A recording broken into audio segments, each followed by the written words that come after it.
This is something that is very well known with the smugglers. The area that we're at right now, this is the #1 area in the entire country for illegal entries of drugs and of people coming into our country. Art Del Cueto drove the News 4 Tucson investigators on a bumpy dirt road through the Tohono O'odham Nation, 80 miles southwest of Tucson. Del Cueto was the president of the local Border Patrol Agents Union. So you got the area where they look like they brushed out even there.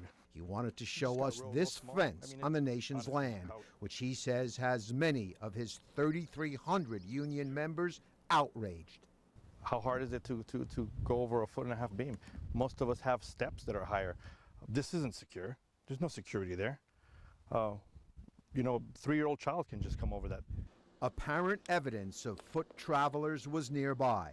Water bottles, a tarp, and other debris. Del Cueto thinks a 20-foot-high fence like this one in Nogales should be erected on Tohono O'odham land.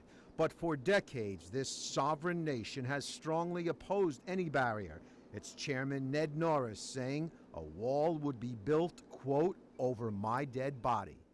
The nation's official website states the U.S.-Mexico border has become an artificial barrier to the freedom of the Tohono O'odham to traverse their lands, impairing their ability to collect foods and materials needed to sustain their culture and to visit family members and traditional sacred sites. Right now, I'm in the middle of the Tohono O'odham Nation. This steel beam is all that separates the countries of Mexico and the United States. And you can see why so many Border Patrol agents and the union president are upset. The fence isn't the end-all solution. You know, we build a 25-foot fence, they build a 26-foot ladder. Border Patrol agent and spokesman Jason Reinfrank says a fence is only one deterrent. Sometimes a fence works. Such as when a suspected smuggler's Jeep got stuck last October near Yuma, and sometimes it doesn't work. As when a smuggler used a car jack last year to open fence panels for his cohorts to walk through and into the U.S. We do have technology in place. We do have the sensors in the ground. Everyone knows that. We have cameras along the border. We have mobile surveillance systems. We have camera trucks that are deployable anywhere. There are also more Border Patrol agents on foot and in vehicles. Their contingent has almost tripled since 9/11. There are now more than 4,100 agents in the Tucson sector.